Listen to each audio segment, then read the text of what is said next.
But this dotage of our generals o'erflows the measure. Those his goodly eyes that o'er the files and musters of the war have glowed like plated Mars, now bend, now turn, the office and devotion of their view upon a tawny front. His captain's heart, which in the scuffles of great fight hath burst the buckles on his breast, reneges all temper, and is become the bellows and the fan to cool a gypsy's lust. Look where they come. Take but good note, and you shall see in him the triple pillar of the world transformed into a strumpet's fall. Behold and see. If it be love indeed, tell me how much. There's beggary in the love that can be reckoned. Well, set a born, how far to be beloved? Then must thou needs find out new heaven, new earth. News, my good lord, from Rome. Grates me. The sum. Nay, hear them, Antony.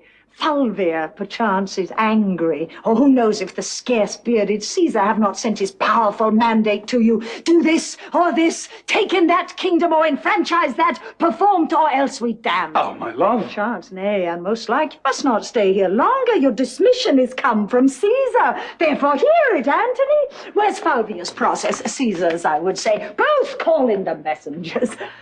As I am Egypt's queen, thou blushest, Antony. And the blood of thine is Caesar's homager, else so thy cheek pays shame when shrill-tongued Fulvia scolds the messengers. Let Rome in Tiber melt, and the wider hutch of the ranged empire fall. Here is my space. Kingdoms are clay. Our dungy earth alike feeds beast as man. The nobleness of life is to do thus. When such a mutual pair and such a twain can do it, in which I bind on pain of punishment the world to wit, we stand up peerless. Excellent falsehood. Why did he marry Fulvia and not love her? I'll seem the fool I am not. Antony will be himself. But stirred by Cleopatra. Now, for the love of love and her soft hours, let's not confound the time with conference harsh. There's not a minute of our lives should stretch without some pleasure now. What sport tonight? Hear the ambassadors. The fine wrangling queen, whom everything becomes, to chide, to laugh, to weep, whose every passion fully strives to make itself in thee fair and admired, no messengers, but thine. And all alone tonight we'll wander through the streets and note the qualities of people. Come, my queen, last night you did desire it. Speak not to us.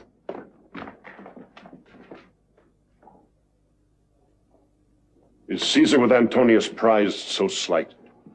Sir, sometimes when he is not Antony, he comes too short of that great property, which still should go with Antony. I'm full sorry that he thus approves the common liar who speaks of him at Rome. But I will hope of better deeds tomorrow. Rest you happy. Lord Alexis, sweet Alexis, almost anything Alexis, almost most absolute Alexis, where's the soothsayer that you praise so to the queen? Oh, that I knew this husband which you say must charge his horns with garlands. Soothsayer! Yo, Earl. Is this the man? Is it you, sir, that know things? In nature's infinite book of secrecy, a little can I read. Show me your hand. Bring in the banquet, quickly! Wine enough, Cleopatra's health to drink. Good sir, give me good fortune. I make not, but foresee. Pray then foresee me one. You shall be yet fairer than you are. He means in flesh. No, you shall paint when you are old. Heavens forbid. Oh, vex not his prescience. Be attentive. Hush. You shall be more beloving than beloved. I'd rather heat my liver with drinking. Nay, hear him. Good now. Some excellent fortune.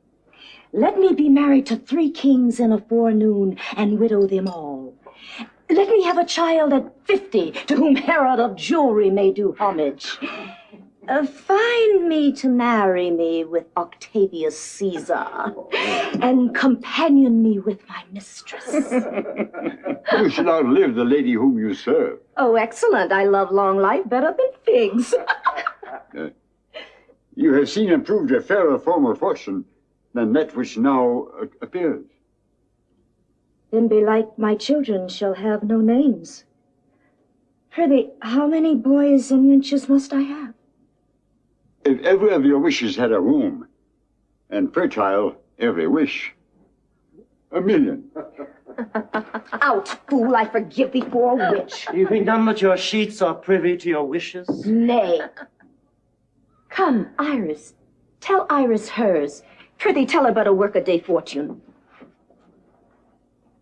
Your fortunes are alike. But how? But how? Give me particulars. I have said. Am I not an inch of fortune better than she? Well, if you were but an inch of fortune better than I, where would you choose it? Not in my husband's nose. Our worser thoughts heaven's mend. Alexis, come, his fortune, his fortune. Oh, let him marry a woman that cannot go, sweet Isis, I beseech thee. And let her die, too. And give him a worse, and let worse follow worse, till the worst of all follows him laughing to his grave. 50-fold a cuckle. Oh, good Isis, hear me this prayer, though thou deny me a matter of more weight. Good Isis, I beseech thee. Amen, dear goddess. Hear that prayer of the people. First, it is heartbreaking to see a handsome man lose wived, so it is a deadly sorrow to behold a foul knave uncuckolded. Therefore, dear Isis, keep decorum and fortune him accordingly. Amen. No, if it lay in their hands to make me a cuckold, they'd make themselves whores, but they do it. Hush! Here comes Antony. No, it is the Queen. Saw you, my lord? No, madam. Was he not here? No, lady. He was disposed to mirth, but on the sudden a Roman thought hath struck him. Enobarbus, seek him and bring him hither. Where's Alexis? Here at your service, madam. Well, my lord approaches. We will not look upon him. Go with us. Paulina, thy wife, first came into the field. But against my brother, Lucius. Aye, but soon that war had end, and the time state made friends of them, jointing their force against Caesar, whose better issue in the war from Italy upon the first encounter drave them. Well, what worst? The nature of bad news infects the teller. When it concerns the fool or coward, things that are past are done with me. 'Tis thus. He who tells me true, though in his tale lie death, I hear him as he flattered. Labienus, this is stiff news, hath with his Parthian force extended Asia. From Euphrates his conquering banner shook to Syria, to Lydia, and to Ionia, whilst... Antony, I would say. My lord. Speak to me home. Mince not the general tongue. Name Cleopatra, as she is called in Rome. Rail thou in Fulvia's phrase. And taunt my faults with such full license as both truth and malice have power to utter. Oh, then may bring forth weeds when our quick minds lie still. And our ills told us is as our hearing. Fare thee well a while. At your noble pleasure. From Sicyon, how the news? Speak there. He stays upon your will. Let him appear. These strong Egyptian fetters I must break, or lose myself in dotage. What are you? Fulvia, thy wife, is dead. Where died she? In Sicyon. Her length of sickness, with what else more serious importeth thee to know? This bears.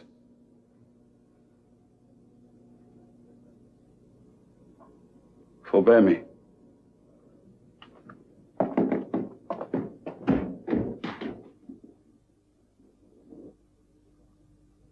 There's a great spirit gone.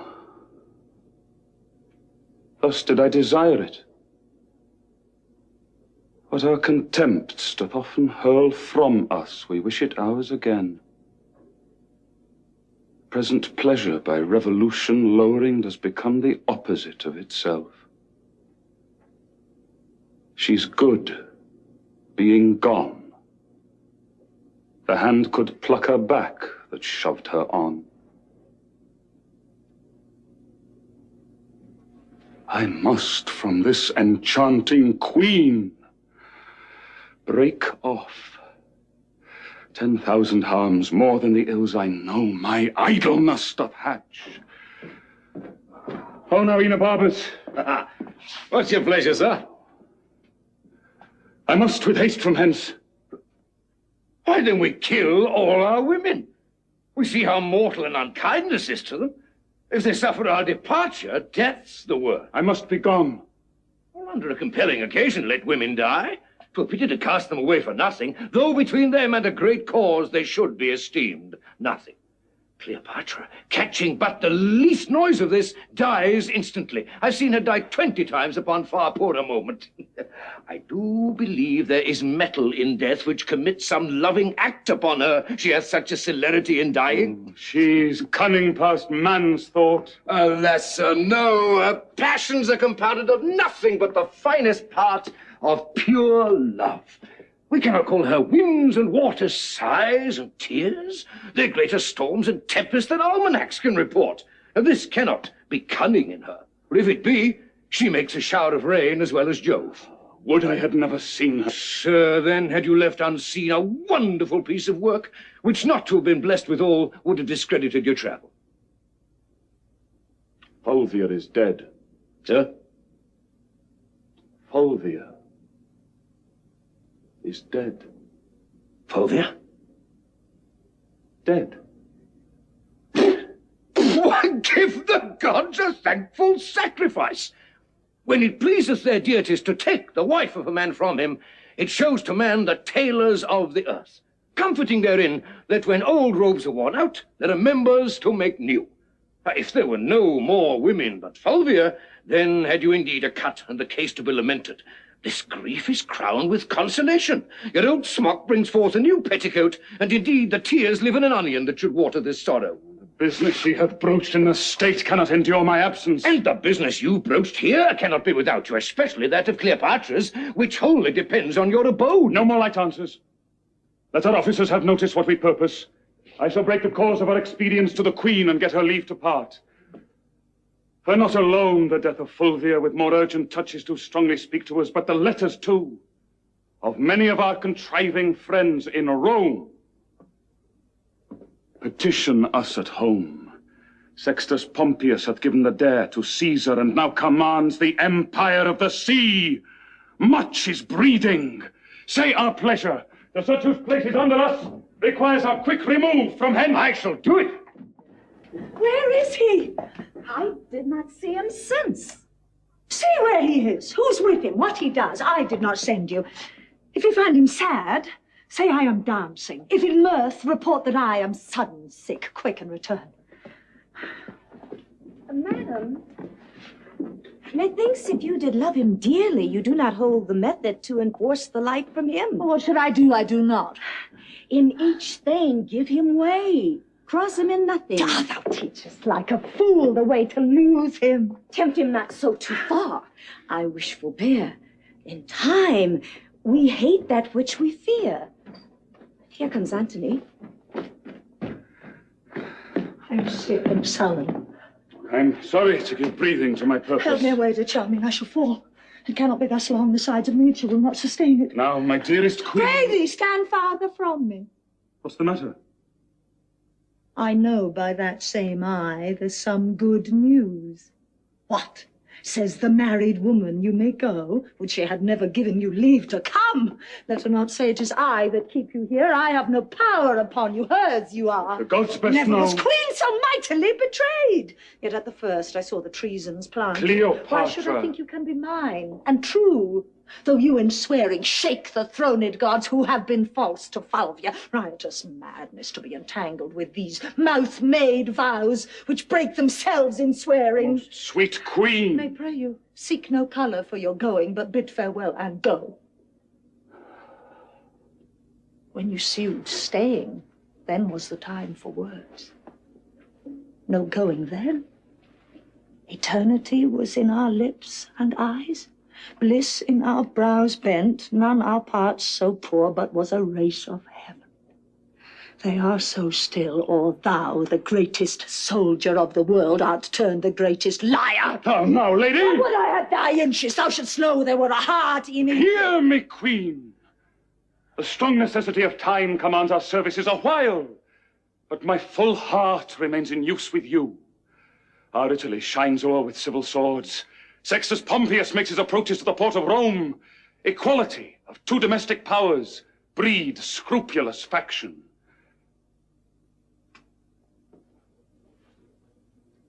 My more particular, and that which most with you should safe my going, is Fulvia's death. Though age from folly could not give me freedom, it does from childishness. Can Fulvia die? She's dead, my queen. Look here, and at thy sovereign leisure read the garboils she awaits at the last best, see when and where she died. O most false love, where be the sacred vials thou shouldst fill with sorrowful water? Now I see, in Fulvia's death how mine received shall be. Quarrel no more, but be prepared to know the purposes I bear, which are or cease, as you shall give the advice. Now, by the fire that quickens Nyla's slime, I go from hence thy soldier servant, making peace or war as thou affects. Cut my lace, Charmian, come. No, let it be. I am quickly ill and well, so Antony My loves. precious queen, forbear and give true evidence to his love, which stands an honourable trial. So Fulvia told me. I prithee turn aside and weep for her, then bid adieu to me, and say the tears belong to Egypt. Good, now play one scene of excellent dissembling, and let it look like perfect honour. My blood!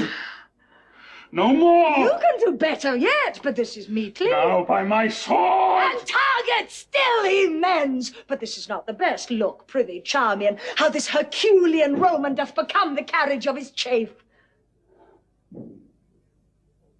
I'll leave you, lady. Courteous lord, one word.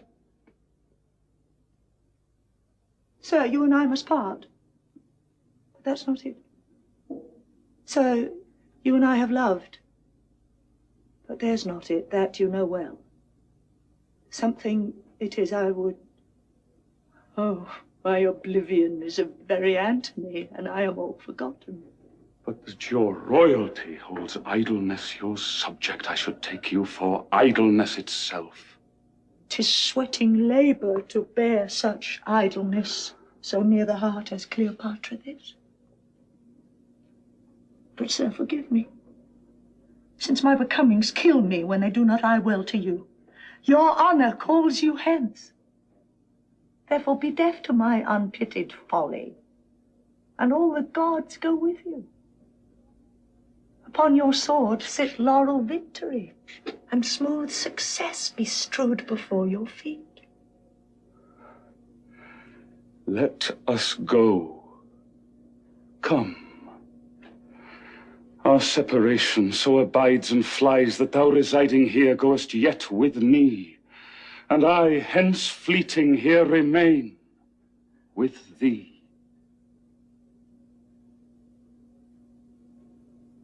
Away.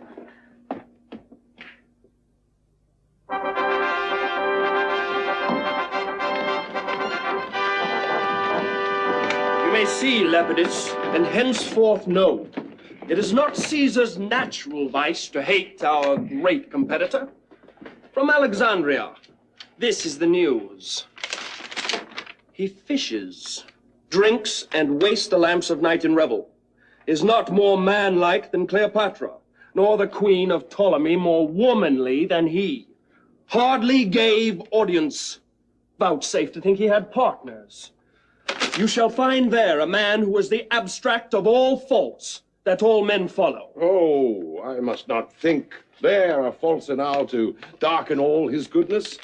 His faults in him seem as the spots of heaven, more fiery by night's blackness, hereditary rather than purchased, what he cannot change than what he chooses. You are too indulgent. Let's grant it is not amiss to tumble on the bed of Ptolemy, to give a kingdom for a mirth, to sit and keep the turn of tippling with a slave, to reel the streets at noon, and stand the buffet with knaves that smell of sweat. Say this becomes him, as his composure must be rare indeed, whom these things cannot blemish. Yet must Antony no way excuse his foils, when we do bear such great weight in his likeness. If he filled his vacancy with voluptuousness, full surfeits and the dryness of his bones, call on him for't. But to confound such time that drums him from his sport, and speaks as loud as his own state and ours, 'tis to be chid, as we rate boys, who being mature in knowledge pawn their experience to their present pleasure, and so rebel to judgment. Here's more news. Thy biddings have been done, and every hour, most noble Caesar, shalt thou have report how 'tis abroad. Pompey is strong at sea, and it appears that he is beloved of those that only have feared Caesar. To the ports the discontents repair, and men's reports give him much wronged. I should have known no less, for it hath been taught us from the primal state that he which is was wished until he were, and the ebbed man ne'er loved till ne'er worth love comes deared by being lacked. Caesar, I bring thee word. Menecrates and Minos, famous pirates, makes the sea serve them, which they ear and wound with keels of every kind. No vessel can peep forth, but 'tis as soon taken as seen, for Pompey's word strikes more than could his war resist it. Antony, leave thy lascivious wassels, when thou once wast beaten from Modena, where thou slewest Hirtius and Pansa, consuls. At thy heel did famine follow whom thou fought'st against. Thou daintily brought up with patience more than savages could suffer. On the Alps, it is reported thou didst eat strange flesh, which some did die to look on. And all this, it wounds thine honor that I speak it now, was born so like a soldier. Thy cheek as much as lanked not. 'Tis pity of him. Let his shames quickly drive him to Rome. 'Tis time we twain did show ourselves in the field, and to that end assemble we immediate council. Pompey thrives in our idleness. Tomorrow, Caesar, I shall be furnished to inform you rightly, both what by sea and land I can be able to front the present time. Till which encounter it is my business too. Farewell. Farewell, my lord. Oh, what you shall know meantime of stirs abroad, I shall beseech you, sir, to let me be partaker. Doubt not, sir. I knew it for my bond.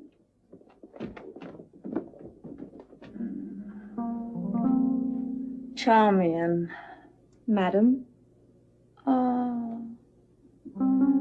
Give me to drink mandragora. Why, madam? That I might sleep out this great gap of time my Antony is away. You think of him too much. Oh, 'tis treason. Madam, I trust not so. Thou, eunuch Mardian. What is your highness' pleasure? I'm not allowed to hear thee sing. I take no pleasure in aught a eunuch has. 'Tis well for thee that being unseminared, thy freer thoughts cannot fly forth of Egypt. Hast thou affections? Yes, gracious madam. Indeed? Well, not indeed, madam, for I can do nothing but what indeed is honest to be done. Yet have I fierce affections, and think what Venus did with Mars. Oh, Charmian, what thinkst thou he is now? Stands he, or sits he, or does he walk, or is he on his horse? Oh, happy horse, to bear the weight of Antony. Do bravely, horse, for what's thou whom thou movest? The demi-atlas of this earth, the arm and burgonet of men. He's speaking now. or murmuring, "Where's my serpent of old Nile?" For so he calls me. And now I feed myself with most delicious poison. Think on me that am with Phoebus' amorous pinches, black and wrinkled deep in time. Sovereign of Egypt, hail! How much unlike art thou, Marc Antony, yet coming from him, that great medicine hath with his tinct gilded thee. How goes it with my brave Marc Antony? Last thing he did, dear queen, he kissed, the last of many doubled kisses, this orient pearl. Oh. His words stick in my heart. Mine ears must pluck them thence. Good friend, quoth he, say the firm Robin to great Egypt sends this treasure of an oyster, at whose foot, to mend the petty present, I will piece her opulent throne with kingdoms. All the East, say thou, shall call her mistress. So he spoke, and soberly did mount an arm-gone steed, who neighed so high that what I would have spoke was beastly done by him. What was he, sad or merry? Like to the time of year between the extremes of hot and cold, he was nor sad nor merry. Oh, well divided disposition. Note him, good Charmian, 'tis the man, but note him. He was not sad, for he would shine on those that make their looks by his. He was not merry, which seemed to tell them his remembrance lay in Egypt with his joy. But between both, oh, heavenly mingle. Please thou sad or merry, the violence of either thee becomes, so does it no man else. Medst thou my posts? Aye, madam, 20 several messengers. What do you send so thick? Who's born that day that I forget to send to Antony shall die a beggar. Ink and paper, Charmian. Welcome, my good Alexis. Did I, Charmian, ever love Caesar so? Oh, that brave Caesar. Be choked with such another emphasis. Say the brave Antony. The valiant Caesar. By Isis, I will give thee bloody teeth if thou wouldst Caesar, paragon again, my man of men. By your most gracious pardon, I sing but after you. My salad days, when I was green in judgment, cold in blood, to say as I said then. But come away, get me ink and paper. He shall have every day a several greeting, or I'll unpeople Egypt.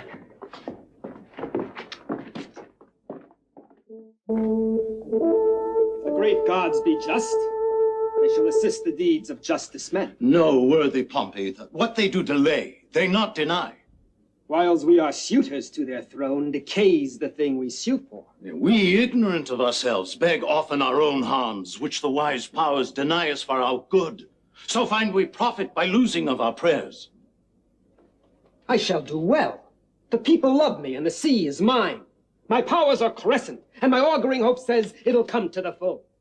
Marc Antony in Egypt sits at dinner and makes no wars without doors. Caesar gets money where he loses hearts. Lepidus flatters both, of both is flattered, but he neither loves, nor either cares for him. Caesar and Lepidus are in the field. A mighty strength they carry. Where have you this? 'Tis false. From Silius, sir. He dreams. I know they are in Rome together looking for Antony. But all the charms of love, salt Cleopatra, soften thy waned lip. Oh, let witchcraft join with beauty, lust with both. Tie up the libertine in a field of feasts, keep his brain fuming. Epicurean cooks sharpen with cloyless sauce his appetite, that sleep and feeding may prorogue his honor, even to a lethed dullness. And now, Varius. This is most certain that I shall deliver. Marc Antony is every hour in Rome expected. Since he went from Egypt, 'tis a space for farther travel. I could have given less matter a better ear. Venus, I did not think this amorous surfeiter would have donned his helm for such a petty war. His soldiership is twice the other twain. What? Let us rear the higher our opinion, that our stirring can from the lap of Egypt's widow pluck the ne'er lust-wearied Antony. I cannot hope Caesar and Antony shall well greet together. His wife that's dead did trespasses to Caesar. His brother warred upon him, although I think not moved by Antony. I know not, Minos, how lesser enmities may give way to greater. Were it not that we stand up against them all, 'twere pregnant they should square between themselves, for they have entertained cause enough to draw their swords. But how the fear of us may cement their divisions and bind up the petty difference, we yet not know. Be it as our gods will have it. It only stands our lives upon to use our strongest hands. Come, Minos. Good Enobarbus, 'tis a worthy deed, and shall become you well, to entreat your captain to soft and gentle speech. I shall entreat him to answer like himself. If Caesar move him, let Antony speak over Caesar's head and speak as loud as Mars. By Jupiter, were I the wearer of Antonius' beard, I would not shave today. 'Tis not a time for private stomaching. Every time serves for the matter that is then born in't. But small to greater matters must give way. Not if the small come first. Your speech is passion. Pray you, stir no embers up. Here comes the noble Antony. If we compose well here, depart here. Hark, Ventidius. Yonder, Caesar. I do not know, Maecenas. Ask Agrippa. Noble friends, that which combined us was most great, and let not a leaner action rend us. What's amiss, may it be gently heard.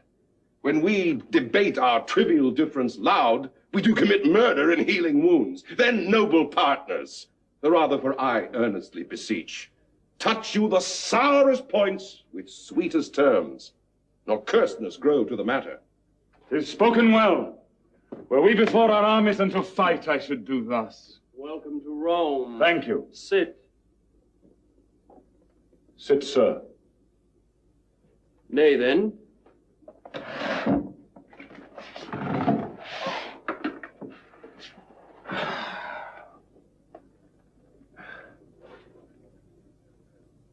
I learn you take things ill which are not so, or being, concern you not. I must be laughed at. If for nothing or a little, I should say myself offended. And with you, chiefly in the world, more laughed at that I should once name you derogately, when to sound your name it not concerned me. My being in Egypt, Caesar, what was't to you? No more than my residing here at Rome might be to you in Egypt. Yet if you there did practice on my state, your being in Egypt might be my question. How intend you practiced?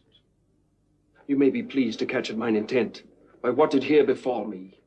Your wife and brother made wars upon me, and their contestation was theme for you. You were the word of war. You do mistake your business. My brother never did urge me in his act. I did inquire it and have my learning from some true reports that drew their swords with you. Of this my letters before did satisfy you. If you'll patch a quarrel, it must not be with this. You praise yourself by laying defects of judgment to me, but you patched up your excuses. Not so, not so. I know you could not lack, I'm certain on't. Very necessity of this thought, that I, your partner in the cause against which he fought, could not with graceful eyes attend those wars which fronted mine own peace. As for my wife, I would you had her spirit in such another. The third of the world is yours, which with a snaffle you may pace easy, but not such a wife. Would we had all such wives that the men might go to wars with the women. So much uncurable. Her garboiled Caesar, made out of her impatience, which not wanted shrewdness of policy too. I grieving grant did you too much disquiet. For that you must but say I could not help it. I wrote to you when rioting in Alexandria. You did pocket up my letters, and with taunts did jibe my missive out of audience. Sir, he fell upon me ere admitted. Then 3 kings I'd newly feasted, and did want of what I was in the morning, but next day I told him of myself, which was as much as to have asked him pardon. Let this fellow be nothing of our strife. If we contend, out of our question wipe him. You have broken the article of your oath, which you shall never have tongue to charge me with. Soft, Caesar. No, Lepidus, let him speak. The honor is sacred that he talks on now, supposing that I lacked it. But on, Caesar, the article of my oath. To lend me arms and aid when I required them, the which you both denied. Neglected, rather. And then when poisoned hours had bound me up from mine own knowledge, as nearly as I may, I'll play the penitent to you. But mine honesty shall not make poor my greatness, nor my power work without it. The truth is, Fulvia, to have me out of Egypt made wars here, for which myself, the ignorant motive, do so far ask pardon as befits mine honor to stoop in such a case. 'Tis noble spoken. If it might please you to enforce no further the griefs between ye, to forget them quite were to remember that the present need speaks to atone you. Worthily spoken, Mistinus. Or if you borrow one another's loves for the instant, you may, when you hear no more words of Pompey, return it again. Thou art a soldier only, speak no more. Oh, the truth should be silent. I had almost forgotten. Do wrong this present, speak no more. Go to, then, your considerate stone. I do not much dislike the matter, but the manner of his speech. For it cannot be we shall remain in friendship, our conditioning so differing in their acts. Yet if I knew what hoop should hold us staunch, from edge to edge o'er the world I would pursue it. Give me leave, Caesar. Speak, Agrippa. Thou hast a sister by the mother's side, admired Octavia. Great Marc Antony is now a widower.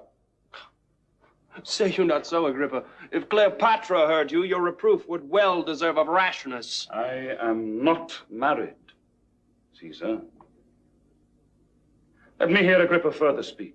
To hold you in perpetual amity, to make you brothers, and to knit your hearts with an unslipping knot, take Antony Octavia to his wife, whose beauty claims no worse a husband than the best of men, whose virtue and whose several graces speak that which none else can utter. By this marriage, all little jealousies which now seem great, and all great fears which now import their dangers, would then be nothing. Truths would be tales where now half tales be truths. Her love to both would each to other, and all loves to both draw after her. Pardon what I have spoke, for 'tis a studied, not a present thought, by duty ruminated.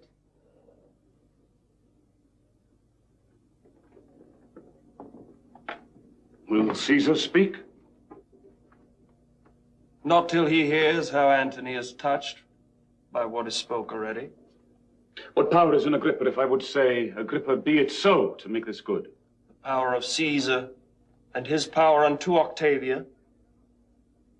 May I never, to this good purpose which so fairly shows, dream of impediment. Let me have your hand. Further this act of grace, and from this hour the hearts of brothers govern our loves and sway our great designs. There is my hand. A sister I bequeath you whom no brother did ever love so dearly. Let her live to join our kingdoms and our hearts, and never fly off our loves again. Happily, amen. I did not think to draw my sword against Pompey, for he hath laid strange courtesies and great of late upon me. I must thank him only, lest my remembrance suffer ill report. And he'll of that defy him. Time calls upon us. Of us must Pompey presently be sought, or else he seeks out us. Well, I see. About the Mount Masinum. What's his strength by land? Great and increasing, but by sea he's an absolute master. So is the fame. Would we had spoke together. Haste we for it. Yet ere we put ourselves in arms, dispatch we the business we have talked of. With most gladness. Then I do invite you to my sister's view, where there's street I'll lead you. Let us Lepidus not lack your company. Noble Antony, not sickness should detain me.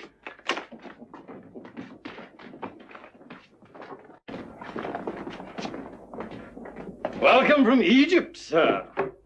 Hath the heart of Caesar, worthy Maecenas. My honorable friend Agrippa. Good Enobarbus. Yes, we have cause to be glad that matters are so well digested. You stayed well by it in Egypt. Oh, sir. We did sleep day out of countenance and make the night light with drinking. 8 wild boars roasted whole at a breakfast, and but 12 persons there. Is this true? This was but as a fly by an eagle. We had much more monstrous matter of feast, which worthily deserve noting. She's a most triumphant lady, if report be square to her. When she first met Marc Antony, she pursed up his heart upon the river of Cydnus. There she appeared indeed, or my reporter devised well for her. I will tell you, the barge she sat in, like a burnished throne, burnt on the water. The poop was beaten gold, purple the sails, and so perfumed that the winds were lovesick with them. The oars were silver, which to the tune of flutes kept stroke, and made the water which they beat to follow faster, as amorous of their strokes. And for her own person, it beggared all description. She did lie in her pavilion, cloth of gold of tissue, or picturing that Venus where we see the fancy outwork nature. On each side her stood pretty, dimpled boys, like smiling cupids with divers-coloured fans, whose winds did seem to glow the delicate cheeks which they did cool, and what they undid, did. Oh, rare for Antony. Gentlewomen, like the Nereids, so many mermaids, tended her the eyes and made their bends adornings. At the helm, seeming mermaid steers. The silken tackle swell with the touches of those flower-soft hands that yearly frame the office. From the barge, the strange invisible perfume hits the sense of the adjacent wharves. The city cast her people out upon her, and Antony, enthroned into the marketplace, did sit alone, whistling to the air, which but for vacancy had gone to gaze on Cleopatra too, and made a gap in nature. Rare Egyptian.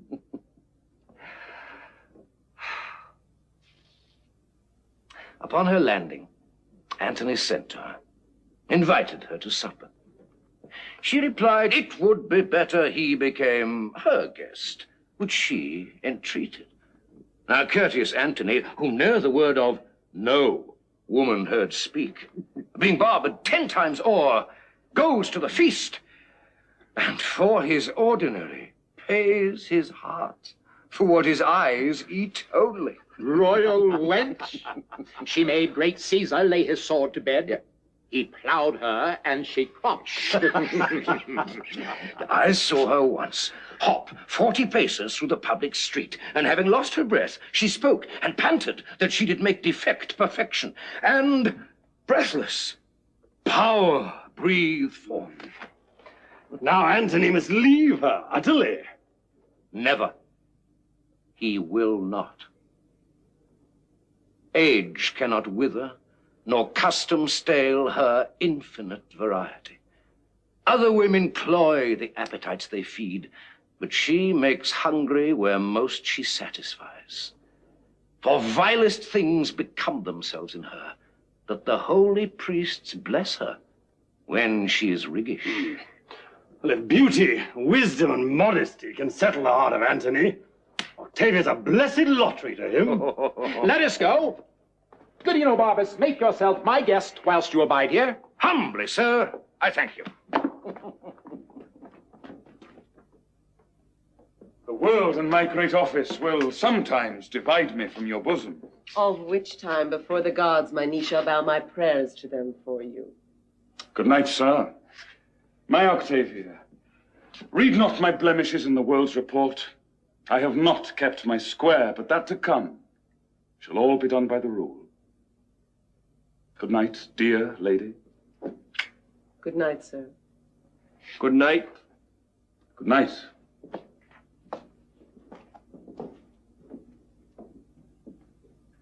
Now sit up. Sit up.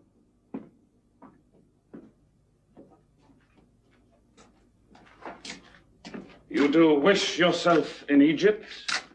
Would I had never come from thence. Nor you thither. If you can, your reason. I see it in my motion, have it not in my tongue. But yet, higher to Egypt again. Say to me, whose fortunes shall rise higher, Caesar's or mine? Caesar's. But therefore, Antony, stay not by his side. Thy demon, that spirit that keeps you, is noble courageous, high, unmatchable, where Caesar is not. But near him, the angel becomes afeard as being overpowered. Therefore, make space between you. Speak this no more. To none but thee. No more. But when to thee? If thou dost play with him at any game, thou art sure to lose. As of that natural luck, he beats thee against the odds. Thy lustre thickens when he shines by. I say again, thy spirit is all afraid to govern thee near him, but he away. 'Tis noble. Get thee gone. Say to Ventidius I would speak with him. He shall to Parthia. Be it art or hap, he hath spoken true. The very dice obey him. And in our sports, my better cunning faints under his chance. His cocks to win the battle still of mine when it is all to naught, and his quails ever beat mine, inhooped, at odds. I will to Egypt, although I made this marriage for my peace. In the east, my pleasure lies. Give me some music. Music, moody food of us that trade in love. Music? Oh. Oh, let it alone. Let's to billiards, come, Charmian. Oh, my arm is sore. Best to play with Mardian. As well a woman with an eunuch played as with a woman. Come, you'll play with me, sir. As well as I can, madam. And when goodwill is showed, though it come too short, the actor may plead part. Oh, now. Give me mine angle. We'll to the river there, my music playing far off. I would betray tawny-finned fishes. My bended hook shall pierce their slimy jaws, and as I draw them up, I'll sink them every one, and Antony, and say, aha, you're caught. 'Twas merry when you wagered on your angling, when your diver did hang a saltfish on his hook, which he with fervency drew up. Oh, that time, oh, times I laughed him out of patience. And that night I laughed him into patience, and next morn, ere the 9th hour, I drunk him to his bed, then put my tires and mantles on him, whilst I wore his sword, Philippan. Oh, from Italy! Ram thou thy fruitful tidings in mine ears that long time have been barren. Madam? Madam? Antony's dead. If thou say so, villain, thou kill'st thy mistress. But well and free, if thou so yield him, there is gold, and here my bluest veins to kiss, a hand that kings have lipped and trembled kissing. First, madam, he is well. Why, there's more gold. But, Sir Marc, we used to say the dead are well. Bring it to that. The gold I give thee will I melt and pour down thy ill-uttering throat. Good madam, hear me. Well, go to, I will. But there's no goodness in thy face. If Antony be free and healthful, why so tart a favour to trumpet such good tidings? If not well, thou shouldst come like a fury, crowned with snakes, not like a formal man. Wilt please you hear me? I've a mind to strike thee ere thou speakst. Yet, if thou sayest Antony lives, is well, or friends with Caesar, or not captive to him, I'll set thee in a shower of gold, and hail rich pearls upon thee. Madam, he's well. Well said. And friends with Caesar. Thou art an honest man. But Caesar and he are greater friends than ever. Make thee a fortune from me. But yet, madam... I do not like but yet. It does allay the good precedence. Fie upon but yet. But yet is as a jailer to bring forth some monstrous malefactor. Prithee, friend, pour forth the pack of matter to mine ear, the good and bad together. His friends is Caesar. In state of health thou sayest, and thou sayest free. Free, madam? Oh, no, I made no such report. He's bound unto Octavia. For what good turn? For the best turn of the bed. I'm pale, Charmian. Madam, he's married to Octavia. The most infectious pestilence upon thee. What say you? Hence, horrible villain, or I'll spurn thine eyes like balls before me. I'll unhair thy head. Thou shalt be whipped with wire and stewed in brine, smarting in lingering pickle. Oh, gracious madam, I that do bring the news made not the match. Say 'tis not so. A province I will give thee and make thy fortunes proud. The blow thou hast shall make thy peace for moving me to rage, and I will boot thee with what gift beside thy modesty can beg. He's married, madam. Rogue! Thou hast lived too long! Nay, then I'll run. What means you, madam? I have made no fault. Good madam, keep yourself within yourself. The man is innocent. Some innocent scape not the thunderbolt. Melt Egypt into Nile, and kindly creatures turn all to serpents. Call the slave again. Though I am mad, I will not bite him. Call. He is afeard to come. I will not hurt him. These hands do lack nobility that I strike a meaner than myself, since I myself have given myself the cause. Come hither, sir. Though it is honest, it is never good to bring bad news. Give to a gracious message an host of tongues, but let ill tidings tell themselves when they be felt. I have done my duty. Is he married? I cannot hate thee worser than I do if thou again sayest yes. He's married, madam. The gods confound thee. Dost thou hold there still? Should I lie, madam? Why would thou did so? Half my Egypt was submerged and made a cistern for scaled snakes. Go get thee hence. Hadst thou Narcissus in thy face, to me thou wouldst appear most ugly. He is married. I crave your highness' blood. He is married. Oh, take no offense that I would not offend you. To punish me for what you make me do seems much unequal. He's married to Octavia. Oh, that his fault should make a knave of thee, that art not what thou'rt sure of. Go get thee hence. The merchandise which thou hast brought from Rome are all too dear for me. Lie they upon thy hand, and be undone by 'em.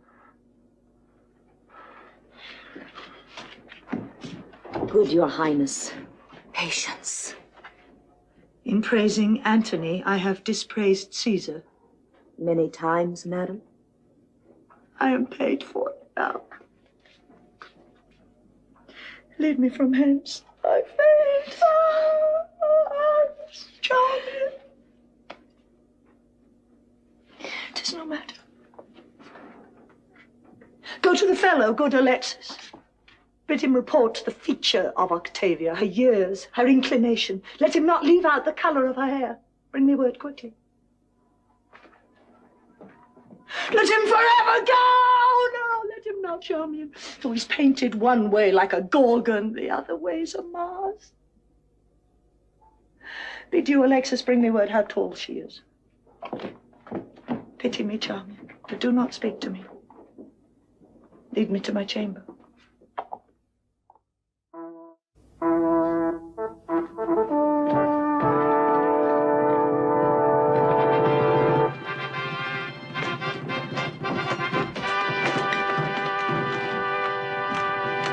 Your hostages I have, so have you mine. We shall talk before we fight. Most meet that first we come to words, and therefore have we before us our written purposes sent, which if thou hast considered, let us know if 'twill tie up thy discontented sword, and carry back to Sicily much tall youth that else must perish here. To you all three, the senators alone of this great world, chief factors for the gods, I do not know wherefore my father should revenges want, having a son and friends. Since Julius Caesar, who at Philippi the good Brutus ghosted, there saw you laboring for him. What was that moved pale Cassius to conspire? And what made the all-honored honest Roman Brutus with the armed rest, courtiers of beauteous freedom, to drench the Capitol? But that they would have one man, but a man. And that is it hath made me rig my navy, at whose burden the angered ocean foams, with which I meant to scourge the ingratitude that despiteful Rome cast on my noble father. Take your time. Thou canst not fear us, Pompey, with thy sails. We'll speak with thee at sea. At land thou knowest how much we do o'ercount thee. At land indeed thou dost o'ercount me of my father's house. But since the cuckoo builds not for himself, remain in it, as thou mayest. Be pleased to tell us, for this is from the present, how you take the offers we have sent you. There's the point, which do not be entreated to, but rather weigh what it is worth embrace. And what may follow to try a larger fortune. You have made me offer of Sicily, Sardinia, and I must rid all the sea of pirates, then to send measures of wheat to Rome. This agreed upon to part with unhacked edges and bear back our targes undinted. That's our offer. That's our offer. Know then, I came before you here, a man prepared to take this offer. But Marc Antony has put me to some impatience. Though I lose the praise of it by telling you must know that when Caesar and your brother were at blows, your mother came to Sicily and did find her welcome friendly. I have heard it, Pompey, and am well studied for a liberal thanks, which I do owe you. Let me have your hand. I did not think, sir, to have met you here. The beds in the east are soft, but thanks to you, that brought me timelier than my purpose hither, for I have gained by it. Since I saw you last, there is a change on you. Well, I know not what Count's harsh fortune casts upon my face, but in my bosom shall she never come to make my heart her vassal. Well met here. I hope so, Lepidus. Thus, we are agreed. Aha! I crave our composition may be written and sealed between us. There's the next to do. We'll feast each other ere we part, and let's draw lots who shall begin. Oh, that will I, Pompey. No, Antony, take the lot. But first or last, your fine Egyptian cookery shall have the fame. I have heard Julius Caesar grew fat with feasting there. You have heard much. I have fair meaning, sir. And fair words to them. Then so much have I heard. And I have heard Apollodorus. No more of that. He did so. What, I pray you? A certain queen to Caesar in a mattress. I know thee now. How farest thou, soldier? Well, and well I'm like to do, for I perceive 4 feasts are toward. Let me shake thy hand. I never hated thee. I have seen thee fight when I have envied thy behavior. Sir, I never loved you much, but I praised ye when you well deserved 10 times as much as I've said you did. Enjoy thy plainness, and nothing ill becomes thee. Aboard my galley, I invite you all.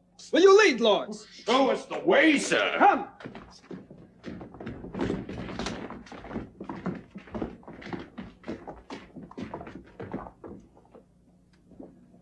Thy father, Pompey, would ne'er have made this treaty. You and I have known, sir. At sea, I think.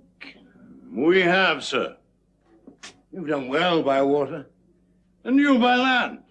I will praise any man that will praise me, though it cannot be denied what I've done by land.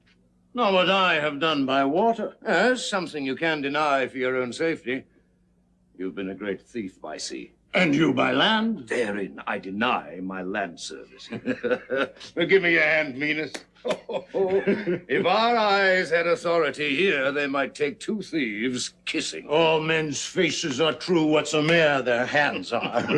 But there's never a fair woman had a true face. No slander? They steal hearts. We came hither to fight with you. For my part, I am sorry it has turned to a drinking.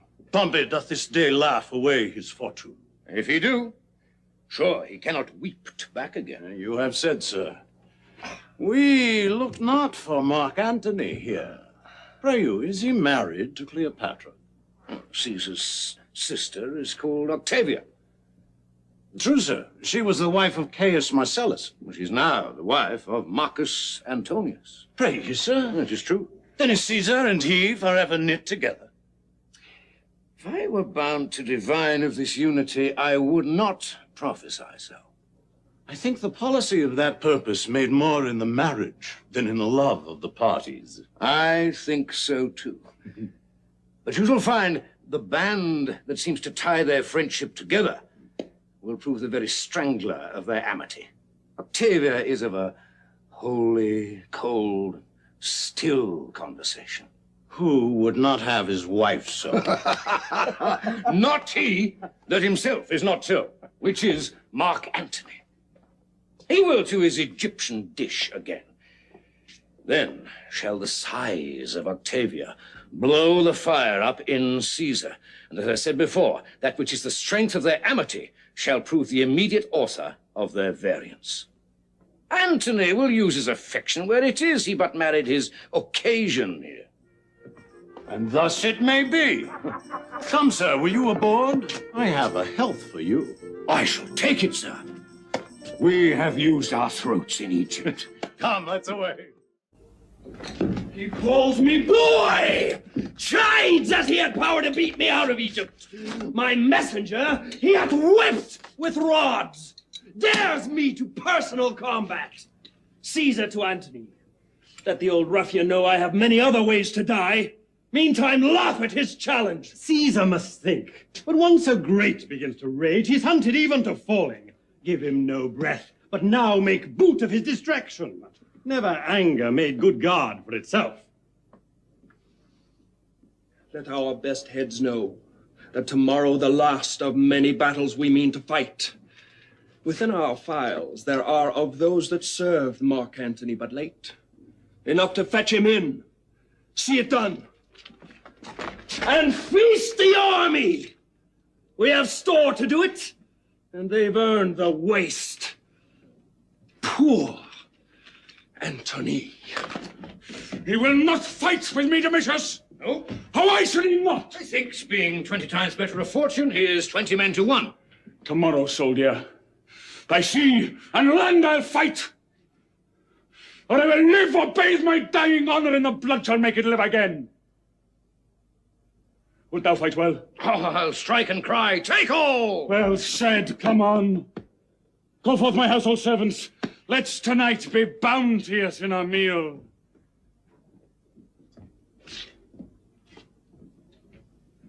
Give me thy hand, thou hast been rightly honest.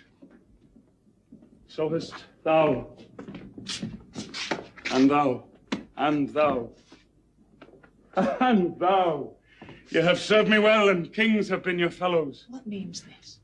It's one of those odd tricks which sorrow shoots out of the mind. And thou art honest too. I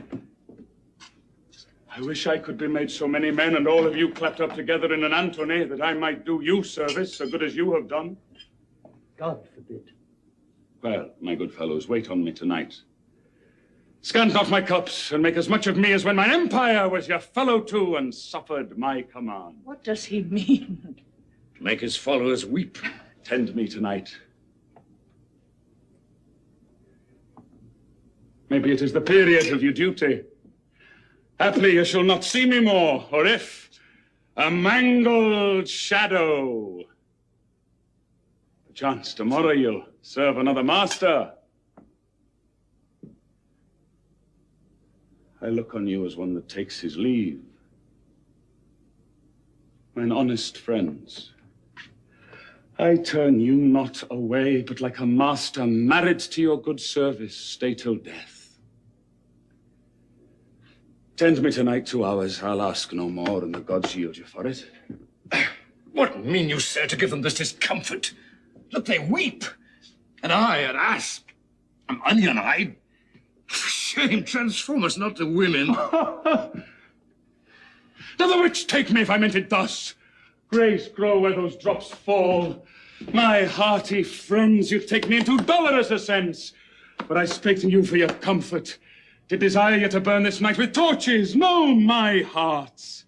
I hope well of tomorrow, and will lead you where rather I'll expect victorious life than death.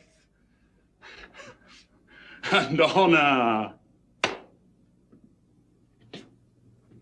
Let's to supper come. Drown consideration. Brother, night. Tomorrow is the day. It will determine one way. Fare you well. Heard you of nothing strange about the streets? Nothing. What news? The like 'tis but a rumor. Good night to you. Well, sir, good night. Soldiers, have careful watch. And you? Good night. Good night. Here we. And if tomorrow our navy thrive, I have an absolute hope our landmen will stand up. 'Tis a brave army, and full of purpose. Eros, mein armer! Eros! No, my chuck. Eros, come, mein armer! Eros! Come, good fellow, put mine iron on.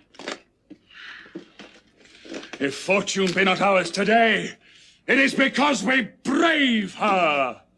Come. Hey, I'll help too. What's this for? Let's be. Thou art the armorer of my heart. False. This.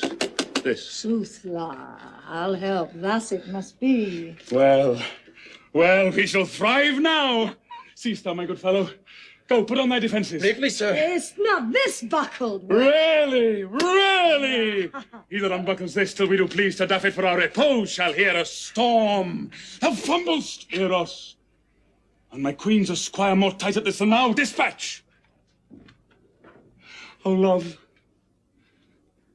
that thou mightst see my wars today, and knewest the royal occupation, thou shouldst see a workman in it. Good morrow to thee. Welcome. Thou looks like him that knows a warlike charge.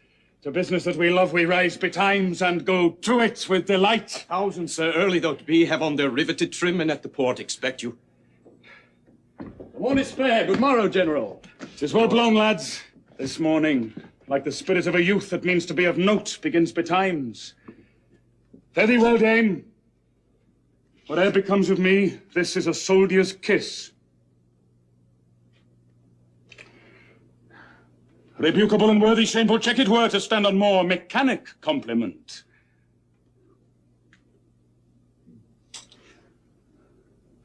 I'll leave thee now like a man of steel. You that will fight, follow me close. I'll bring you to it. And you!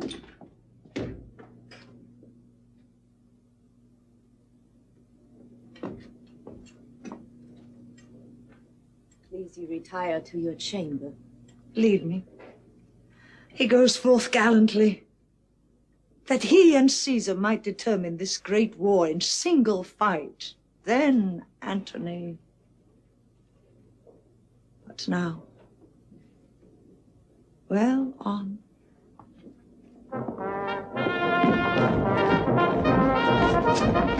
God make this a happy day to Antony. Oh, would thou and those thy scars had once prevailed to make me fight at land. Hadst thou done so, the kings that have revolted and the soldier that has this morning left thee would have still followed thy heels. Who's gone this morning? Who? One ever near thee.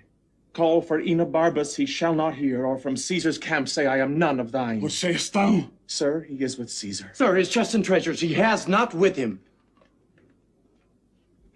Is he gone? Most certain. O Eros, send his treasure after. Do it, detain no jot, I charge thee. Write to him. I will subscribe gentle adieus and greetings. Say that I wish he never find more cause to change a master. Oh, my fortunes of corrupted, honest men. Dispatch!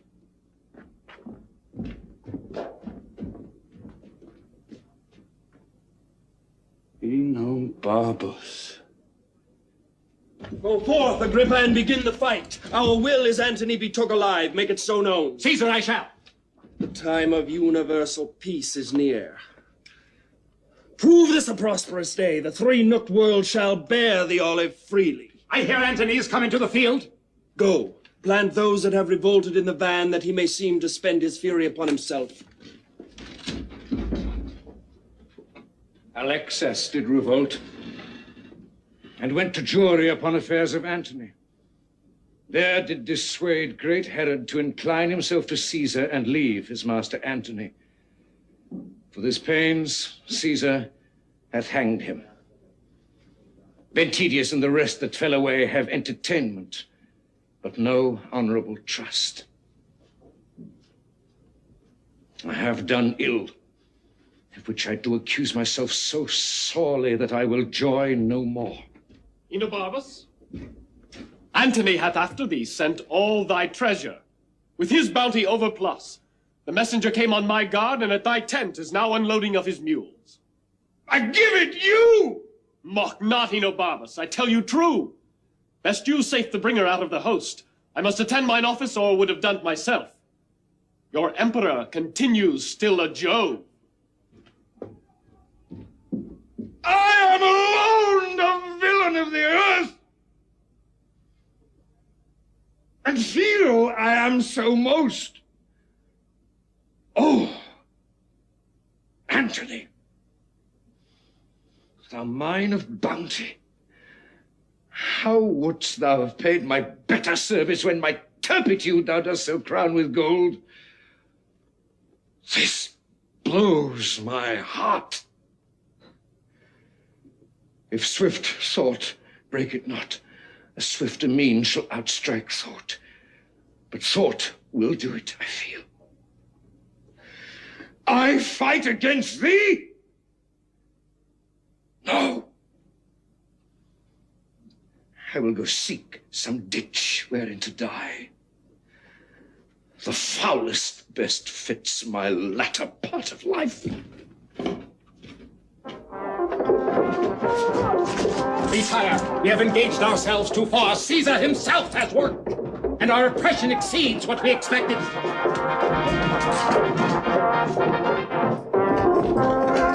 Oh, my brave emperor, this is sport indeed.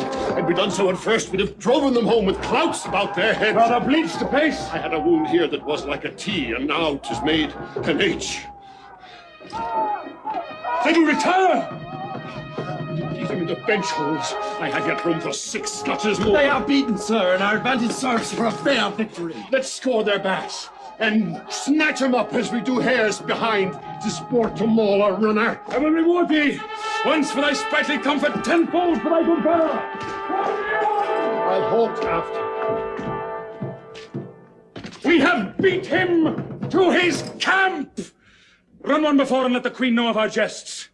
Tomorrow, before the sun shall see us, we'll spill the blood that has today escaped. I thank you all, for doughty-handed are you, and of thought not as you served the cause, but as had been each man's like mine. You have shown all Hector's.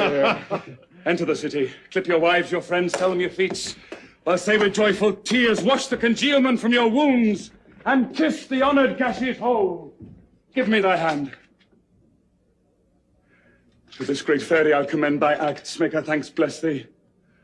O thou day of the world, chain mine armed neck, leap thou, attire and all, through proof of harness to my heart, and there ride on the pants triumphing!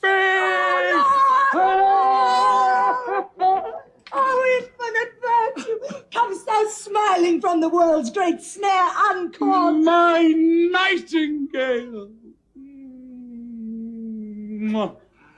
We have beat him to his bed. What, girl?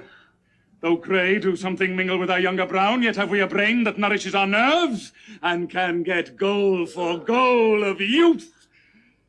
Behold this man. Commend unto his lips thy favouring hand. Kiss it, my warrior. He hath fought today as if a god in hate of mankind had destroyed in such a shape. I'll give thee, friend, an armour all of gold. It was a king's. He hath deserved it, were it carbuncled like holy Phoebus' car. Give me thy hand. Through Alexandria make a jolly march. Bear our hacked targets like the men that owe them. Had our great palace the capacity to camp this host, we all would sup together and drink carouses to the next day's fate, which promises royal peril! Trumpeters! With brazen din blast to the city's ear, make mingle with our rattling tabarins, that heaven and earth may strike their sounds together, applauding our approach!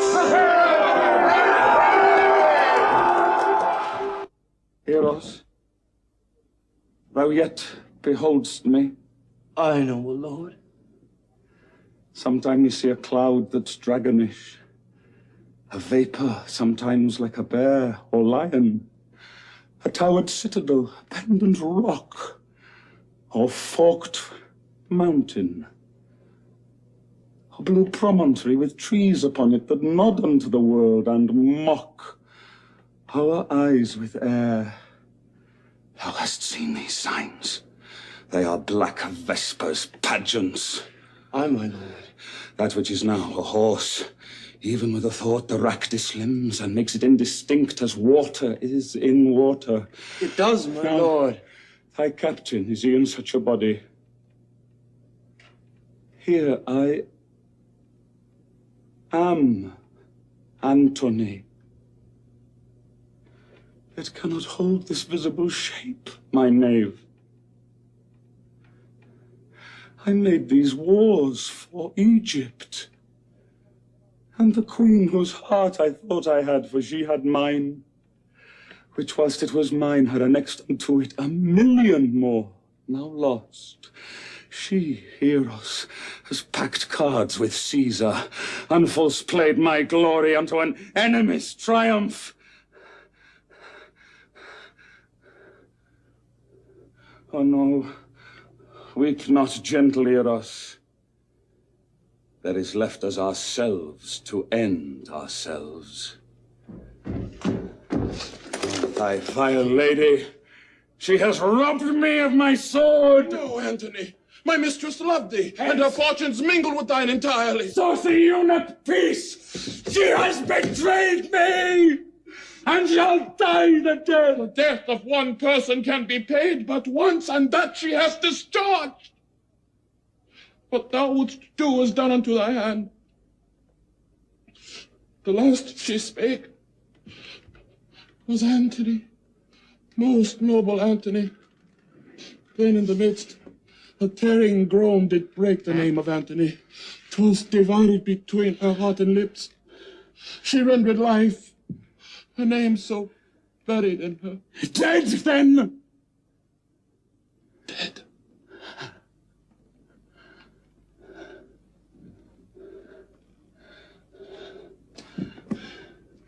Unarm, Eros, the long day's task is done, and we must sleep. As thou departst hence safe, dost pay thy labour richly. Go!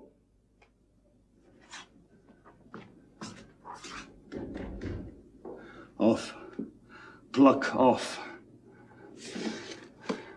The sevenfold shield of Ajax cannot keep this battery from my heart. Oh, cleave my sides. Heart, once be stronger than thy continent, crack thy frail case. A pace, Eros! A pace!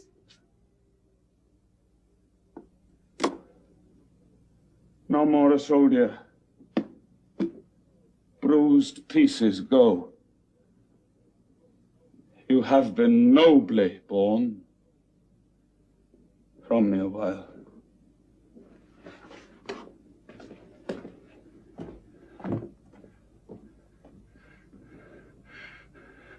I will overtake thee, Cleopatra, and weep for my pardon.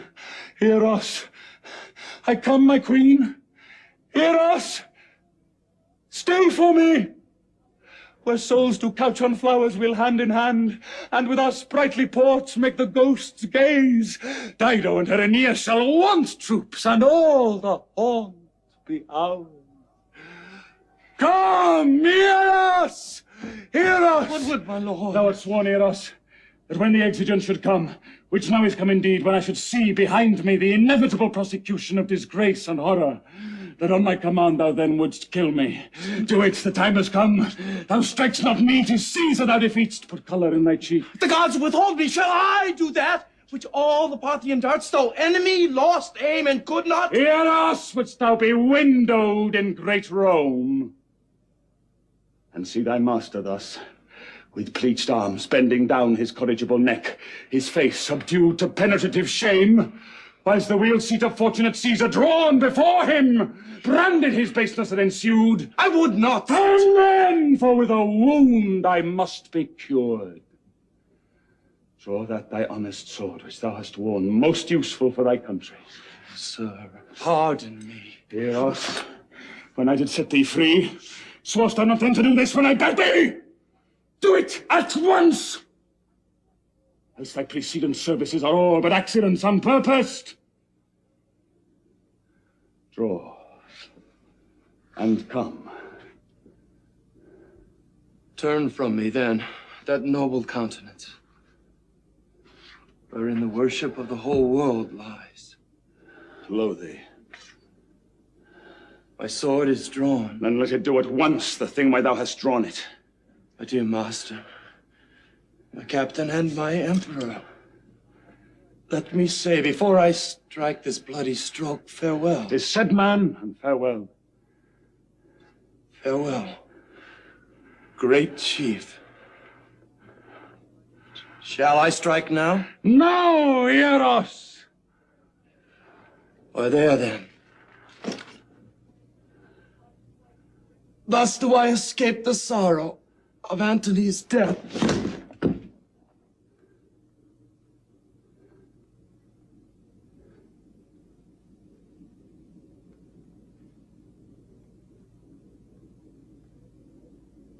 Thrice nobler than myself,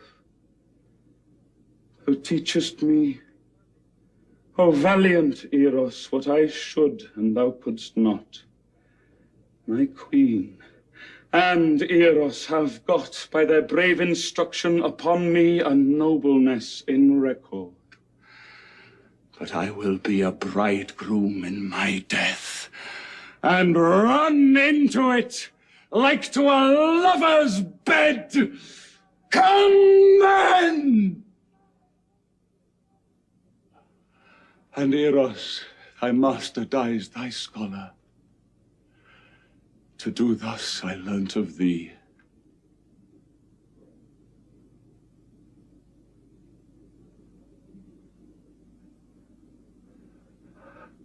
How? Not dead. Not dead. The god. Oh, dispatch me! What's the noise? I have done my work ill, friends. I prithee, make an end of what I have begun. Star has fallen, and time is at its period. Alas, alas, and woe. Let him that loves me strike me dead. Not I. Nor I. Nor anyone. Thy death and fortunes bid thy followers fly. This sword, but shown to Caesar with this tidings, shall enter me with him. Where's Antony? There, Seleucus, there. Lives he? Let not answer, man. There, Seleucus. Draw thy sword and give me sufficing strokes for death.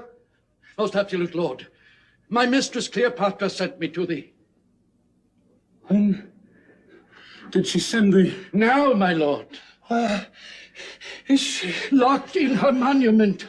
She had a prophesying fear of what hath come to pass. For when she saw, which never shall be found, you did suspect she had disposed with Caesar, and that your rage would not be purged. She sent you word that she was dead, but fearing since how it might work, hath sent me to proclaim the truth. And I am come, I dread, too late. Too late, good Seleucus. Call my guard, I prithee. What ho! The Emperor's guard! The guard, what ho! Come, your lord calls! Bear me, good friends, where Cleopatra bides. It is the last service that I shall command you. Woe are we, sir, you may not live to wear all your true followers out. Most heavy day. Nay, good my fellows, do not please sharp fate to grace it with thy sorrows. Bid that welcome which comes to punish us, and we punish it, seeming to bear it lightly. Take me up. I have led you oft. Carry me now, good friends, and have my thanks for all. To him, Dolabella. Bid him yield, being so frustrate till him he mocks the pause that he makes. Caesar, I shall. Wherefore is that, and what art thou that darest come thus to us? I am called Decretus. Marc Antony I served, who best was worthy, best to be served. Whilst he stood up and spoke, he was my master, and I swore my life to spend upon his haters. If thou please to take me to thee, as I was to him, I'll be to Caesar. If thou pleasest not, I yield thee up my life. What is't thou sayest? I say, O Caesar, Antony is dead. The breaking of so great a thing should make a greater crack. The round world should have shook lions into civil streets and citizens to their dens. The death of Antony is not a single doom. In the name lay a moiety of the world. He is dead, Caesar. Not by a public minister of justice, nor by a hired knife, but that self-hand which writ his honor, in the acts it did, hath with the courage which the heart did lend it, splitted the heart. This is his sword. I robbed his wound of it. Behold it stained with his most noble blood.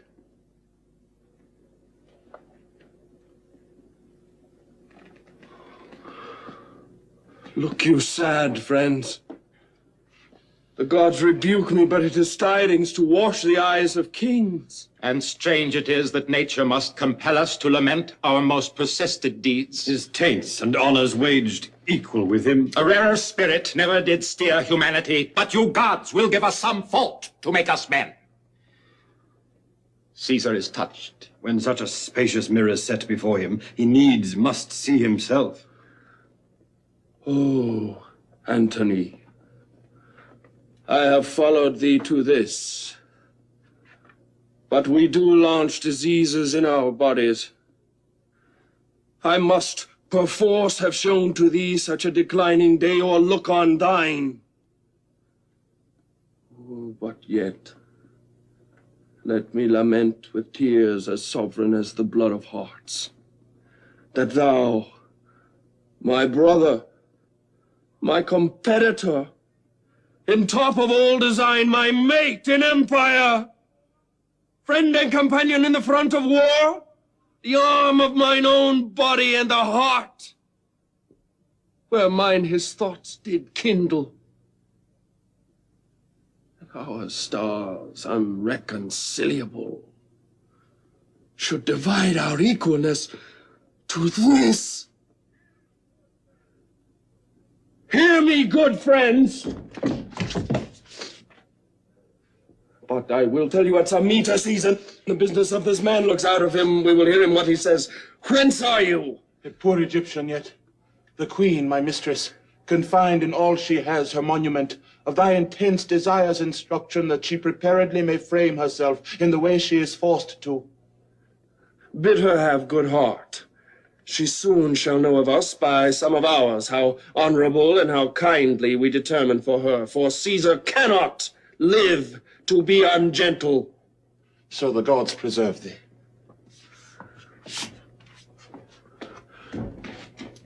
Come hither, Proculius. Go and say we propose her no shame. Give her what comforts the quality of her passion shall require, lest in her greatness by some mortal stroke she do defeat us. For her life in Rome would be eternal in our triumph. Go, and with your speediest, bring us what she says and how you find her. Caesar, I shall. Where is Dolabella to second Dolabella? Proculius? I leave him alone. I remember now how he is employed. He shall in time be ready. Go with me to my tent, where you shall see how hardly I was drawn into this war, how calm and gentle I proceeded still in all my writings.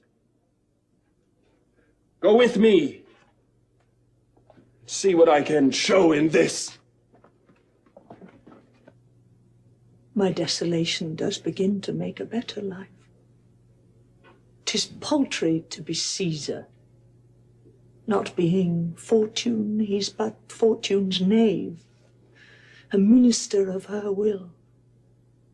And it is great to do that thing that ends all other deeds, which shackles accidents and bolts up change, which sleeps and never pallets more the dung, the beggar's nurse and Caesar's.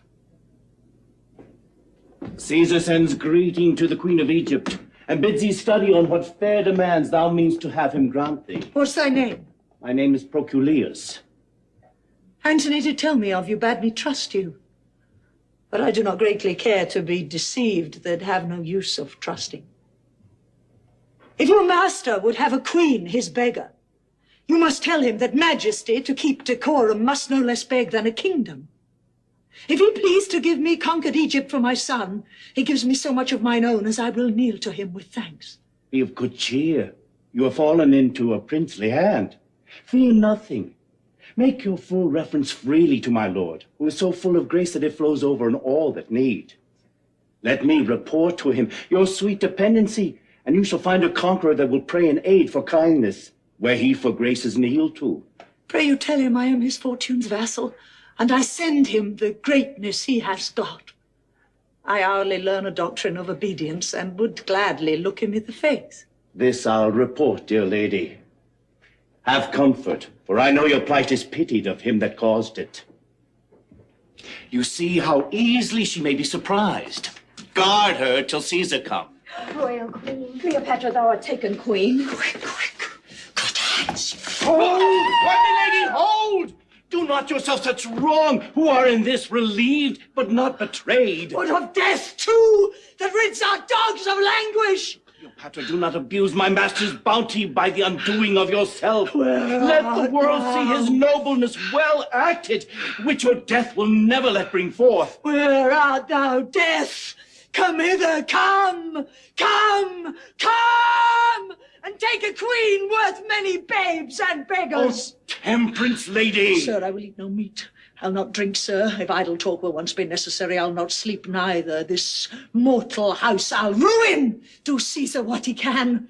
No, sir, that I will not wait pinioned at your master's court, nor once be chastised with the sober eye of dull Octavia, shall they hoist me up and show me to the shouting varletry of censoring Rome. Rather a ditch in Egypt, be gentle grave unto me. Rather on Nilus mud lay me stark naked, and let the waterflies blow me into abhorring.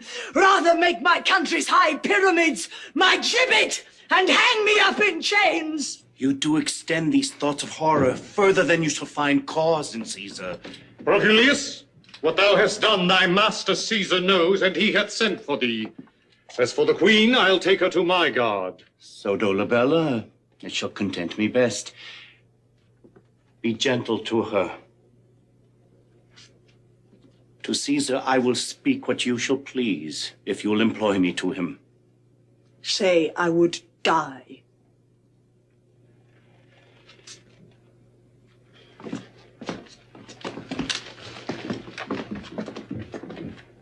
Most noble Empress, you have heard of me? I cannot tell.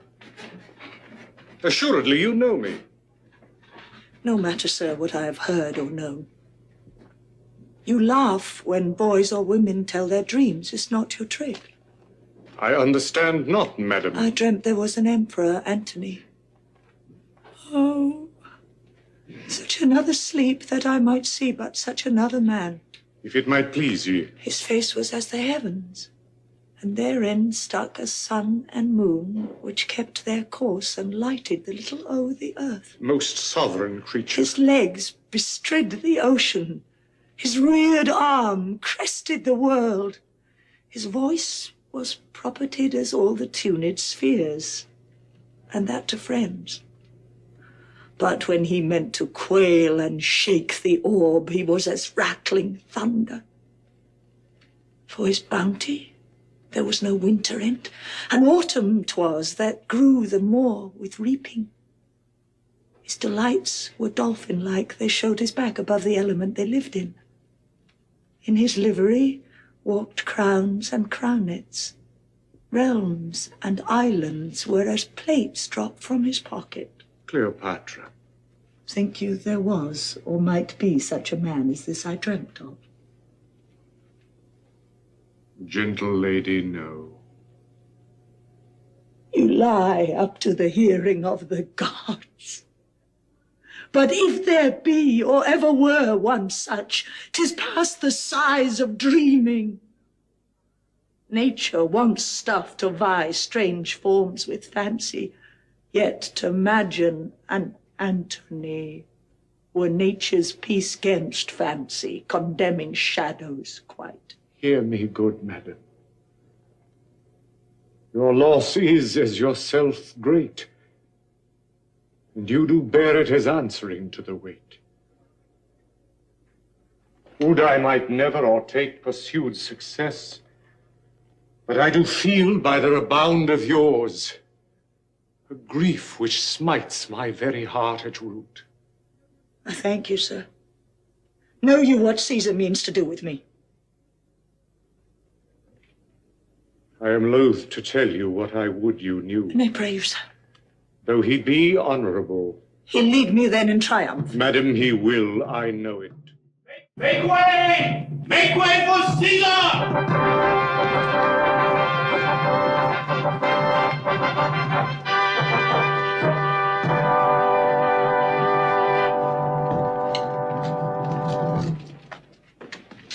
Which is the Queen of Egypt? Madam, it is the Emperor.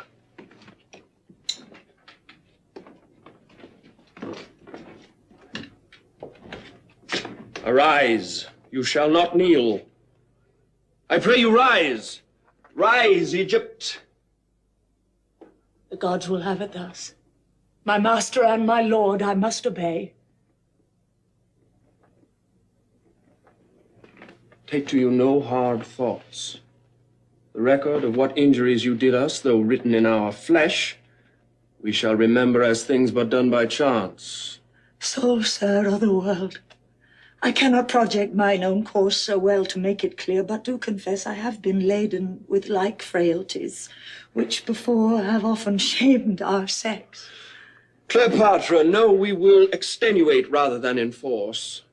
If you apply yourself to our intents, which towards you are most gentle, you shall find a benefit in this change. But if you seek to lay a cruelty on me by taking Antony's course, you shall bereave yourself of my good purposes and put your children to that destruction which I shall guard them from, if thereon you rely. I'll take my leave. And may, through all the world, 'tis yours, and we, your scutcheons and your signs of conquest, shall hang in what place you please. Here, my good lord. You shall advise me in all for Cleopatra. This is the brief of money, plate, and jewels I am possessed of. 'Tis exactly valued, not petty things admitted. Where's Seleucus? Here, madam. This is my treasurer. Let him speak, my lord. Upon his peril that I have reserved to myself nothing. Speak the truth, Seleucus. Madam, I had rather seal my lips than to my peril speak that which is not. What have I kept back? Enough to purchase what you have made known. Nay, blush not, Cleopatra. I approve the wisdom in your deed. See, Caesar, oh, behold, how pomp is followed. Mine will now be yours. And should we shift estates, yours would be mine. The ingratitude of the Seleucus does even make me wild. Oh, slave of no more trust than love that's hired. What, goest thou back? Thou shalt go back, I warrant thee, but I'll catch thine eyes, though they have wings. Slave! Soulless villain, dog, most rarely base. Good queen, let us entreat you. Oh, Caesar, what a wounding shame is this, that thou, vouchsafing here to visit me, doing the honor of thy lordliness to one so meek, that mine own servant should parcel the sum of my disgraces by addition of his envy.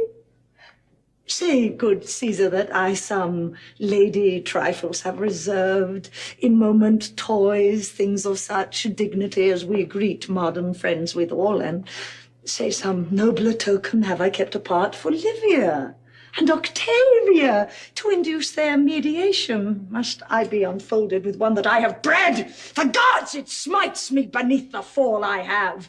Prithee, go hence, or I shall show the cinders of my spirits through the ashes of my chance. Forbear, Seleucus. Cleopatra, not what you have reserved, nor what acknowledged put we in a role of conquest. Still, be it yours. Bestow it at your pleasure. And believe Caesar's no merchant to make prize with you of things that merchants sold. Therefore, be cheered. Make not your thoughts your prisons. No, dear queen, for we mean to dispose you as yourself shall give us counsel. Feed and sleep. Our care and pity is so much upon you that we remain your friend. And so adieu. My master and my lord. Not so.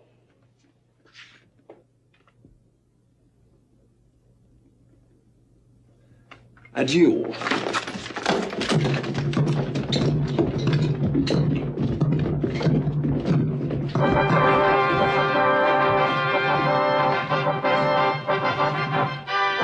Words me, girls. Words me that I should not be noble to myself. But hardly, Charmian.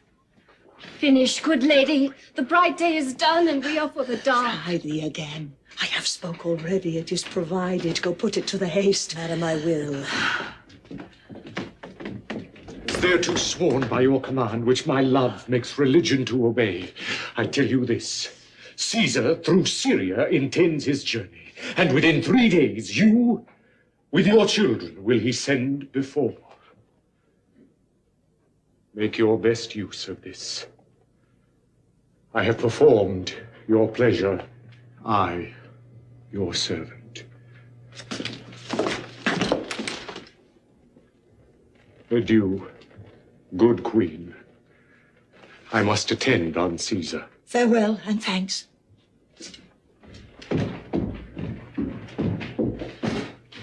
Now, Iras, what thinkst thou?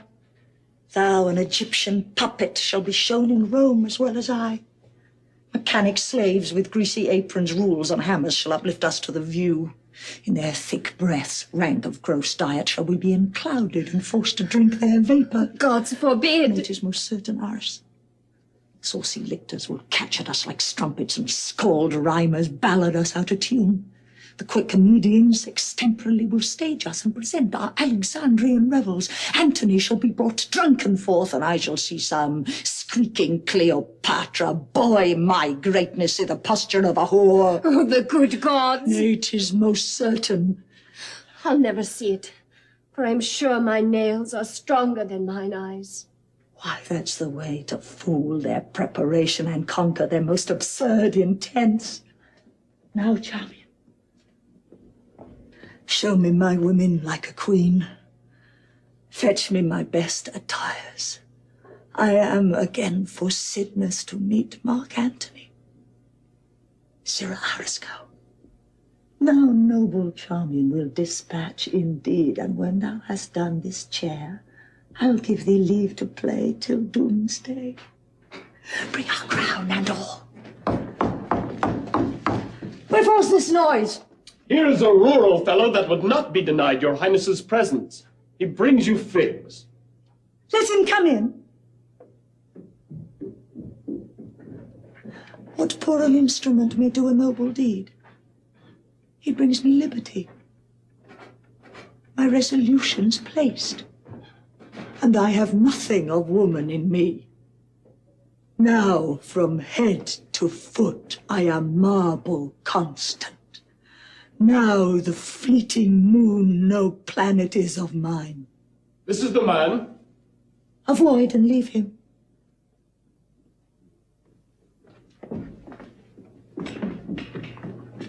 Hast thou the pretty worm of Nilus there, that kills and pains not? Truly I have him, but I would not be the party that should desire you to touch him, for his biting is immortal. Those that do die of it do seldom or never recover. Rememberest thou any that have died on't? Oh, very many. Men and women too. I heard of one of them, no longer than yesterday, a very honest woman, but something given to lie, as a woman should not do but in the way of honesty. How she died of the biting of it, what pain she felt.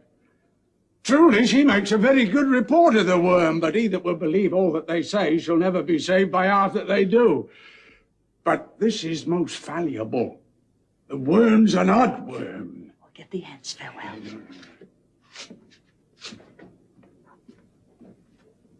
I wish you all joy of the worm. Farewell. You must think this, look you, that the worm will do his kind. Aye, aye, farewell. And look you, The worm is not to be trusted, but in the keeping of wise people, for indeed there's no goodness in the worm. Take thou no care, it shall be heeded. Oh, very good. Give it nothing, I pray you, for it's not worth the feeding. Will it eat me?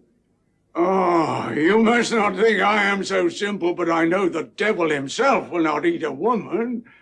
I know that a woman is a dish for the gods, if the devil dress her not. But truly, these same awesome devils do the gods great harm in their women. For in every 10 that they make, the devils mar 5. Well, get thee gone. Farewell. Oh, yes, forsooth. Wish you joy of the worm.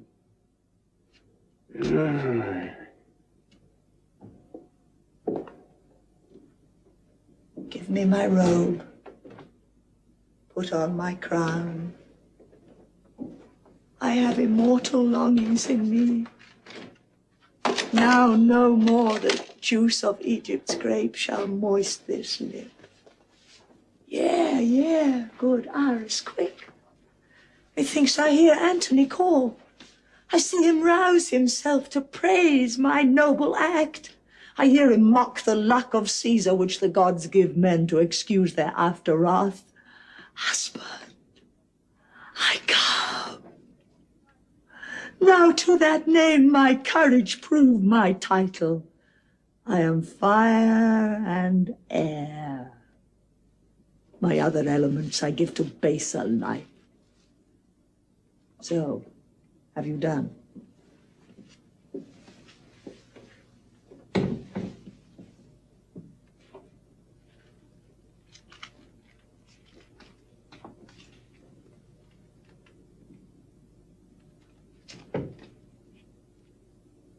Come then, and take the last warmth from my lips. Farewell, kind Charmian. Iras, long farewell.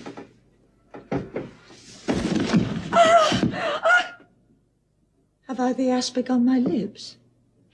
Dost fall? If thou and nature can so gently part, the stroke of death is as a lover's pinch that hurts and is desired. Dost thou lie still? If thus thou vanishest, thou tells the world it is not worth leave taking. So thick clouds and rain, that I may say the gods themselves do weep. This proves me base. If she first meet the curled Antony, he'll make demand of her, and spend that kiss which is my heaven to have. Come, thou mortal wretch, with thy sharp teeth this knot, intrinsicate of life, at once untie. Poor venomous fool, be angry and dispatch. Oh, couldst thou speak that I might hear thee call great Caesar ass unpoliced? Oh, eastern star. Peace, peace. Canst thou not see my baby at my breast that sucks the nurse asleep? Oh, break. As sweet as balm, as soft as air, as gentle. Oh, Antony! Nay, I must take thee too. What should I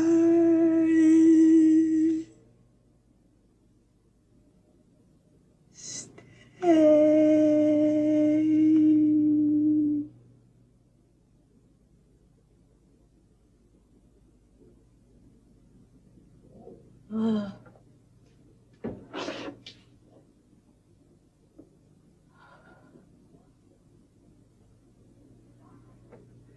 In this vile world, so fare thee well.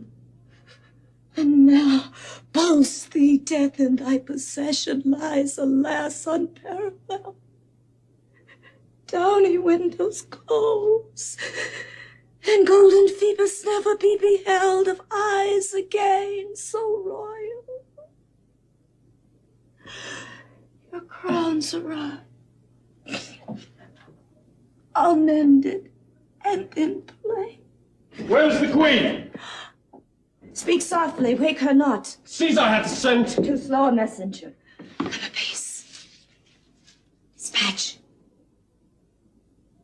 I hardly feel thee. Approach who? All them well! Caesar's betrayal! The doorbell is sent from Caesar. Call him. What work is here? Charmian, is this well done?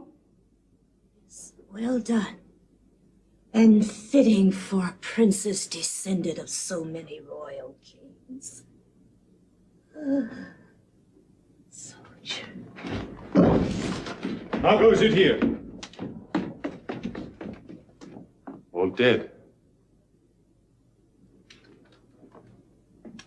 Caesar, thy thoughts touch their effects in this.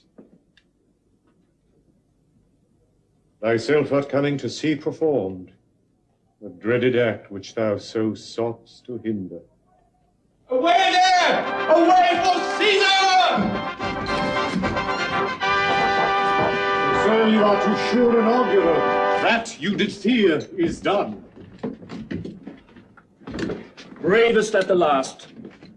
She leveled at our purposes, and being royal, took her own way. The manner of their deaths, I do not see them bleed. Who was with them last? A simple countryman that brought her figs. This was his basket. Poisoned, then. Oh, Caesar, this Charmian lived but now. She stood and spake. I found her trimming up the diadem on her dead mistress. Tremblingly she stood, and on a sudden dropped. Oh, noble weakness. If they had swallowed poison, 'twould appear by external swelling, but she looks like sleep, as she would catch another Antony in her strong toil of grace. Here. On her breast there is a vent of blood and something blown. The like is on her arm. This is an aspic's trail, and these fig leaves have slime upon them, such as the aspic leaves upon the caves of Nile. Most probable that so she died, for her physician tells me she hath pursued conclusions infinite of easy ways to die. Take off her bed, bear her women from the monument. She shall be buried by her Antony. No grave upon the earth shall clip in it a pair so famous. High events as these strike those that make them, and their story is no less in pity than his glory which brought them to be lamented. Our army shall in solemn show attend this funeral, and then to Rome. Come, Dolabella, see high order in this great solemnity.